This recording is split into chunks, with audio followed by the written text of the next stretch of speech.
Scoodly doodly doo, it's time for another Welch review. Scoodly doodly doo doo. Evening, gang. Welcome to another episode of the Welch Review. Today, we're stepping into the doctor's office. And not just any doctor, this is a strange doctor. It's a strange man in a strange world, or a strange multiverse, if you will. So we're talking about Benedict Cumberbatch in Sam Raimi's return to the superhero genre, Doctor Strange in the Multiverse of Madness. Right, so it sounds like it's Doctor Strange is also starring in something, and Multiverse of Madness just happens to be, what he's starring in. So we'll dive into that. But anyway, like I said, we have Benedict Cumberbatch reprising his role as Dr. Stephen Strange. Of course, you've seen him in other Marvel films, but you might have also seen him in Sherlock, which he was on the BBC, and then Star Trek Into Darkness with his iteration of Khan. We also have Benedict Wong as Wong, and he was in the independent film 9 Days that came out this year, which is a really thought-provoking film. It might make some tears flow, but it's a pretty good one. He was, again, also in Doctor Strange, the previous film, and he was in the sci-fi film by Alex Garland, Annihilation, which is a great movie, definitely worth picking up. It also stars Natalie Portman, which is cool because she's Jane Foster, so there's like some Marvel crossover without it being a Marvel movie. And then you have Chiwetel Ejiofor, and I apologize if I've butchered that name, and he plays Carl Mordo. And he, again, was in Doctor Strange 1, Red Belt, which is a really great movie, and in 12 Years a Slave, which won the Oscar. Steve McQueen won an Oscar for it. A really great movie, really hard movie, but really good movie. And then you have Elizabeth Olsen as Wanda, or Scarlet Witch. She's just coming off of WandaVision. She was in Age of Ultron, and she was in the new Godzilla film. And then you have Rachel McAdams as Christine, and Rachel McAdams is big in the rom-com world. She was in Doctor Strange. She was in The Notebook, and she's in the news dramedy Morning Glory with Harrison Ford and Patrick Wilson, which my sister says is awesome, so I still got to check that out. Then you have Haley Atwell as Captain Carter, and she was in Captain America as Peggy Carter. She was in Agent Carter, which was the spin-off show that followed Peggy Carter's adventures, and then she was in What If, where she played a version of Captain Carter as well. You have Anson Mount as Black Bolt. Black Bolt originally was a role that Vin Diesel hinted at playing as well as being Groot. There was a short-lived TV series, The Inhumans, so this would mark the first theatrical presence of this character, or The Inhumans, to my knowledge. And Anson Mount, you'd probably recognize him from Hell on Wheels, the AMC show, which is really good. He was also in Safe with Jason Statham. He played the bad guy, the mayor's right-hand man, and then he's on the Star Trek show, I think it's Strange New Worlds, and he plays a young Christopher Pike. He's the captain of the Enterprise before Kirk. And then we got John Krasinski, right, as Mr. Fantastic, right? He was in The Office as Jim, A Quiet Place 2, The Hollers, right? It's nice seeing him really branch out into all these different things, and I think he just dropped something suggesting that he is Mr. Fantastic, but I have to read up more on that. Also in this film, you have a beloved Patrick Stewart. It's so good to see Patrick Stewart in anything, just because, you're like, oh my god, it's Patrick Stewart! But, he kind of helped start off the whole Marvel franchise way back when, working in X-Men. So the X-Men films, right? He's been in now. Star Trek Next Generation, the film Picard.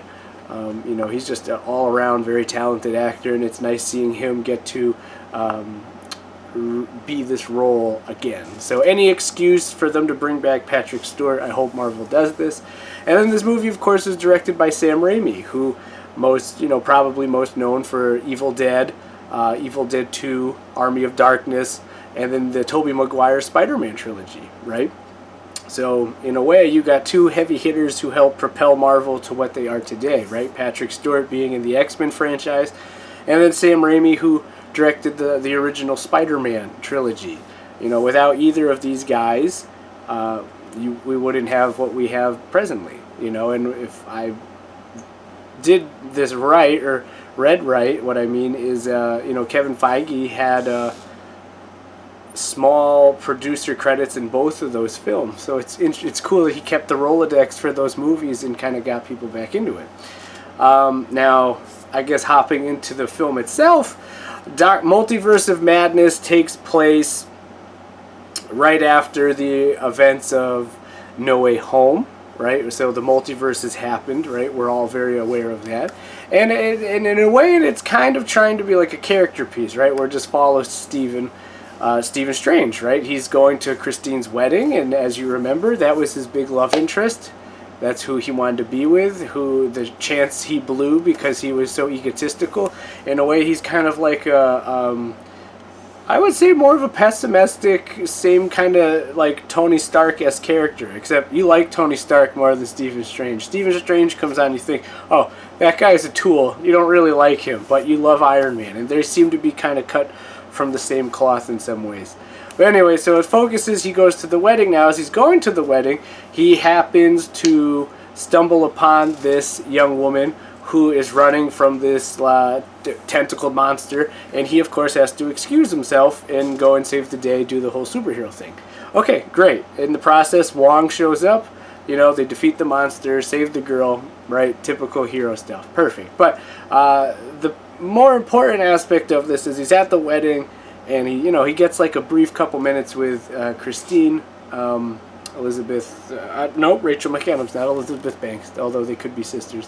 So anyway, they get a chance to discuss, talk with each other, and like he's like, I'm so sorry, it wasn't because I didn't care for you, I didn't want you to ever be in danger, that whole type of thing, right? You're a hero, you're going to have enemies, and essentially he thinks he's taking the high road. And she asked him, are you happy?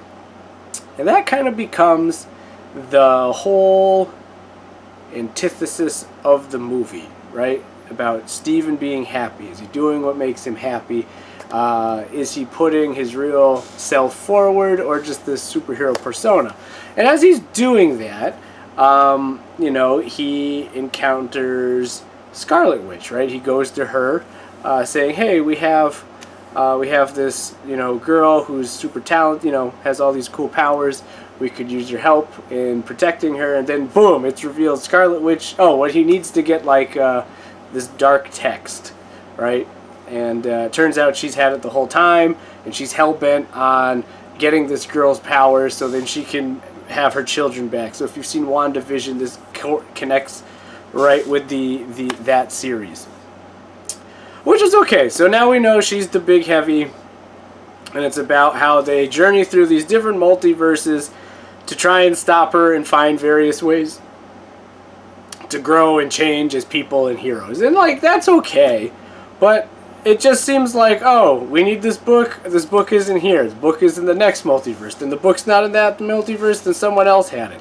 And then eventually you come into this, multiverse where you have the Illuminati, which is like Black Bolt, Professor X, Captain Marvel, Captain Carter, and Baron Mordo. And like, that's cool and all, and like, but it lasts like 7 minutes. It's not like, you think, oh cool, we're gonna get to see these guys do stuff. I feel like they hype that up a lot, and then it doesn't deliver.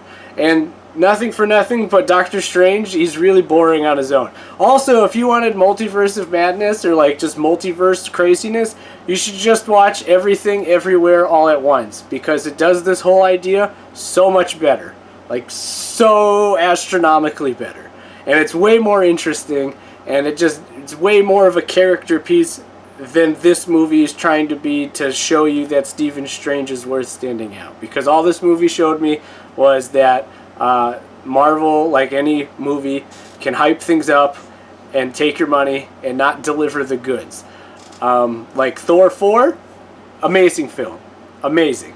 So maybe it'll just take Doctor Strange a little bit to find its groove. I know Sam Raimi's a different director than Scott Derrickson, so it's nice to see Sam Raimi back and doing big Marvel movies, but at the same time, it just didn't do it for me. There's some really cool aspects, like the various multiverses, but like at the end of the day, it was just like, oh, this is just Evil Dead with Doctor Strange, and you'll know what I mean when you see half-dead Doctor Strange fighting Scarlet Witch. Also, Scarlet Witch really underutilized as a villain.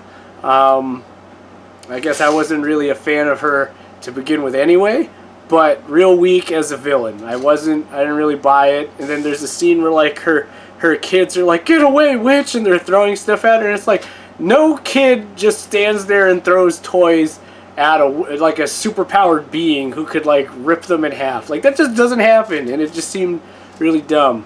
Again, it's a filler movie. They're trying to be more to make Stephen Strange stand out, and it was just lame. You want to see a movie that dives deep into the idea of other yous and interconnected multiverses, you should check out Everything Everywhere All at Once. You can't win them all. I hope this has been helpful. You win some, you lose some, even if you're Marvel. Thank you for tuning in. This has been the Welch Review.